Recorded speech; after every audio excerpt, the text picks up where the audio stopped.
Morning बच्चों, मैं doctor Madhulika Singh उज्ज्वल। आज की कक्षा में हम अरस्तू के क्रांति संबंधी विचारों पर चर्चा करेंगे। उसमें हम अरस्तू के अनुसार क्रांति का अर्थ, उसके प्रकार,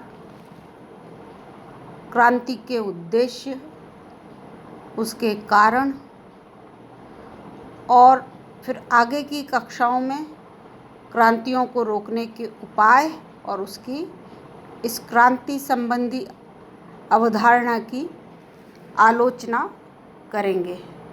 तो आज की कक्षा की शुरुआत हम कर रहे हैं बच्चों क्रांति के अर्थ से, यानी अरस्तू के मत में या अरस्तू के अनुसार क्रांति क्या है या अरस्तू क्रांति किसको कहता है।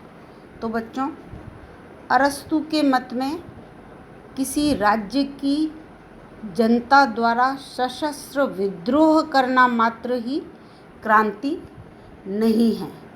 जैसा कि सामान्य तौर पर यह माना जाता है कि क्रांति जब सशस्त्र विद्रोह कर किसी राज्य में सत्ता परिवर्तन किया जाता है तो उसे क्रांति का नाम दिया जाता है। परंतु अरस्तू की जो क्रांति संबंधी अवधारणा है, या आप कहो कि अरस्तू के अनुसार क्रांति के मायने या मतलब या उसकी परिभाषा यह बिल्कुल ही नहीं है। वह सशस्त्र विद्रोह को क्रांति का नाम नहीं देता है, वरन अरस्तू के मत में क्रांति का अर्थ है संविधान में परिवर्तन। अब आपके परीक्षा में भी यह सवाल आता है, तो एक बार आप पुनः सुने बच्चों। अरस्तू के अनुसार क्रांति का अर्थ है संविधान में परिवर्तन। अब संविधान में होने वाला छोटा बड़ा परिवर्तन या फिर किसी भी प्रकार का संशोधन या फिर किसी भी शासन व्यवस्था का, जैसे जनतंत्र का उदार रूप धारण कर लेना या जनतंत्र द्वारा धनिक तंत्र में परिवर्तित हो जाना, धनिक तंत्र द्वारा जनतंत्र का विनाश किया जाना, सरकार में किसी प्रकार का परिवर्तन हुए बिना एक अत्याचारी शासक का दूसरे को हटाकर अपनी सत्ता स्थापित करना आदि, इन सब बातों को अरस्तू क्रांति मानता है। सरल शब्दों में बताऊं तो बच्चों, जैसे जनतंत्र का धनिक तंत्र में, धनिक तंत्र का जनतंत्र में, कुलीन तंत्र का निरंकुश तंत्र में परिवर्तन, अर्थात संविधान में परिवर्तन, शासन प्रणाली में परिवर्तन होता है जो संवैधानिक परिवर्तन के कारण, उसको ही अरस्तू ने क्रांति माना है। सशस्त्र विद्रोह द्वारा किया गया सत्ता परिवर्तन अरस्तू के मत में क्रांति बिल्कुल भी नहीं है। संविधान में पूर्ण परिवर्तन के फलस्वरूप राज्य का सामाजिक, आर्थिक, राजनीतिक और प्रशासनिक स्वरूप पूर्ण रूप से बदल जाता है। इसे हम पूर्ण क्रांति कह सकते हैं। और यह आवश्यक नहीं है कि परिवर्तन के लिए रक्तपात ज़रूरी हो। अरस्तू संविधान में परिवर्तन को ही इसलिए क्रांति कहता है। इसके लिए किसी सशस्त्र विद्रोह या रक्तपात की आवश्यकता अरस्तू के मत में बिल्कुल भी नहीं है। अब हम बात करते हैं बच्चों कि अरस्तू ने अपनी इस क्रांति के कितने प्रकार बताए हैं, कितने भेद बताए हैं। तो अरस्तू के अनुसार क्रांति निम्नलिखित प्रकारों की हो सकती है। पहली है आंशिक या पूर्ण क्रांति। आंशिक से तात्पर्य संविधान के किसी भाग विशेष में परिवर्तन यदि किया जाए तो वह आंशिक क्रांति है, और जब संपूर्ण संविधान ही परिवर्तित हो जाए तो उसको पूर्ण क्रांति माना है अरस्तू ने।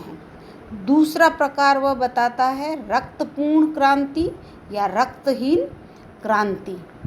जैसे कि शब्दों से ही पता चल रहा है बच्चों कि सशस्त्र विद्रोह के कारण जब संविधान में परिवर्तन किया जाना है और सशस्त्र विद्रोह के कारण या खून खराबे के कारण संविधान में परिवर्तन हो रहा है तो वह रक्तपूर्ण क्रांति है। जैसे कि आप इसको उदाहरण में यहाँ पर बताना चाहूँ तो जो 1712 में हुई थी, 1772 में जो सोवियत संघ में बोल्शेविक क्रांति हुई थी, उसको आप रक्तपूर्ण क्रांति कह सकते हैं। और जब संविधान या शासन का परिवर्तन बिना किसी रक्तपूर्ण उपद्रव के यानी शांति के साथ संविधान में परिवर्तन हो जाए तो उसको अरस्तु रक्तहीन क्रांति कहते हैं। यहाँ पर उदाहरण के लिए हम 1688 में जो इंग्लैंड में गौरवपूर्ण क्रांति हुई थी, इसीलिए उसको गौरवपूर्ण नाम भी दिया गया बच्चों कि बिना किसी खून खराबे के यह क्रांति हुई थी। अब तीसरा प्रकार बताता है अरस्तु क्रांति का, वह है व्यक्तिगत या गैर व्यक्तिगत, या आप कह सकते हो सामूहिक। व्यक्तिगत क्रांति में व्यक्ति विशेष को पद से हटाना, और सामूहिक या आप कह सकते हो गैर व्यक्तिगत में जब संविधान परिवर्तन का उद्देश्य गैर व्यक्तिगत होता है और समस्त शासन प्रणाली में परिवर्तन कर दिया जाता है तो वह व्यक्तिगत और गैर व्यक्तिगत क्रांति का एक प्रकार कहा जा सकता है। अब अगला प्रकार वह बताता है वर्ग विशेष के विरुद्ध क्रांति।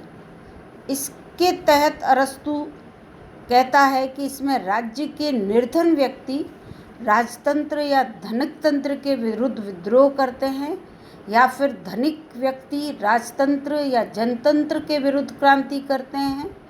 और यदि निर्धन व्यक्ति या राजा धनी व्यक्तियों के विरुद्ध विद्रोह कर राज्य में जनतंत्र की स्थापना कर देते हैं तो उसको जनतंत्रीय क्रांति कहते हैं। यानी आप कह सकते हो एक वर्ग विशेष के विरुद्ध जनता द्वारा या व्यवस्था द्वारा जो क्रांति की जाती है और संविधान में परिवर्तन करते हुए जो स्थापित व्यवस्था है उसकी जगह नई व्यवस्था स्थापित की जाती है, उसको वर्ग विशेष के विरुद्ध क्रांति कहा है अरस्तु ने। यानी क्रांति का एक प्रकार बताया है इसको अरस्तु ने।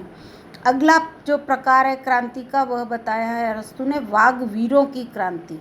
यानी जब किसी राज्य में कुछ करिश्माई नेताओं द्वारा अपने भाषणों से जनता को क्रांति के लिए प्रेरित कर अपनी महत्वाकांक्षाओं की पूर्ति की जाती हैं। यानी कुल मिलाकर अपनी महत्वाकांक्षाओं की पूर्ति के लिए जब कुछ करिश्माई नेता जनता को अपने भाषणों से भड़काकर व्यवस्था में संविधान में परिवर्तन करवाते हैं तो उसको वाग्वीरों की क्रांति का नाम दिया है अरस्तु ने। अब हम बात करते हैं बच्चों कि अरस्तु के अनुसार क्रांतियों के उद्देश्य क्या रहे होंगे, कौन से वो आधार या कौन से वो कारण या उद्देश्य या लक्ष्य होते हैं जिनके कारण क्रांतियाँ की जाती है। तो पहला बताया है कि प्रचलित संविधान के स्थान पर अन्य संविधान की स्थापना, जैसे राजतंत्र को हटाकर कुलीन तंत्र की स्थापना करना एक क्रांति का उद्देश्य अरस्तु के मत में यह हो सकता है। दूसरा उद्देश्य वह बताता है कि प्रचलित संविधान में शासक वर्ग के व्यक्तियों को बदल देना, जैसे पुराने राज्य के स्थान पर नए राज्य की नियुक्ति करना। तीसरा जो वह उद्देश्य बताता वह है प्रचलित संविधान में गुणात्मक परिवर्तन करना, जैसे लोकतंत्र को और अधिक उदारवादी लोकतंत्र बनाना। अगला एक उद्देश्य और जो अरस्तु बताता है क्रांति का वह यह है बच्चों कि प्रचलित संविधान के रहते हुए भी किसी नए पद की स्थापना करना या पुराने पद को समाप्त करना भी क्रांति का एक उद्देश्य अरस्तु के अनुसार हो सकता है। अब हम बात करते हैं अरस्तु ने जो क्रांतियों के कारण बताए हैं कि क्रांतियाँ क्यों होती है, तो उसमें अरस्तु ने क्रांतियों के कारणों को 3 भागों में बांटा है। एक तो सामान्य कारण है, दूसरे विशिष्ट कारण हैं, और तीसरे जो विशिष्ट शासन प्रणालियाँ हैं जैसे जनतंत्र, लोकतंत्र, धनिक तंत्र, उनमें क्रांतियों के क्या विशिष्ट कारण होते हैं। तो आज की कक्षा में हम सामान्य और विशिष्ट कारण पर ही चर्चा करेंगे बच्चों। आगे जो विशिष्ट शासन प्रणालियों में क्रांति के विशिष्ट जो कारण बनते हैं उनको हम अगली कक्षा में डिस्कस करेंगे। तो अब हम बात करते हैं अरस्तु के द्वारा क्रांतियों के जो सामान्य कारण बताए हैं वह यह है बच्चों कि एक तो विषमता, व्यवस्था में जो विषमता है वह है।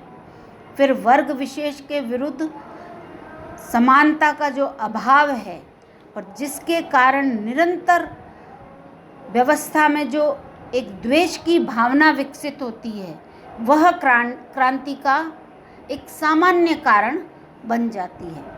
अब विशिष्ट कारणों की बात करें बच्चों तो वह है कि जो शासकों में भ्रष्टता व्याप्त हो जाती है, यानी जब शासकों द्वारा शासन सत्ता का उपयोग अपने स्वार्थ के लिए करने लगा जाता है या करने लग जाते हैं, फिर इसके लिए वह शासन सत्ता का दुरुपयोग भी करने लगते हैं, या किसी अयोग्य व्यक्ति का शासन होता है, या फिर मध्यम वर्ग का भी अभाव होता है उसमें, और आर्थिक असंतुलन भी एक विशिष्ट कारण अरस्तु ने बताया है।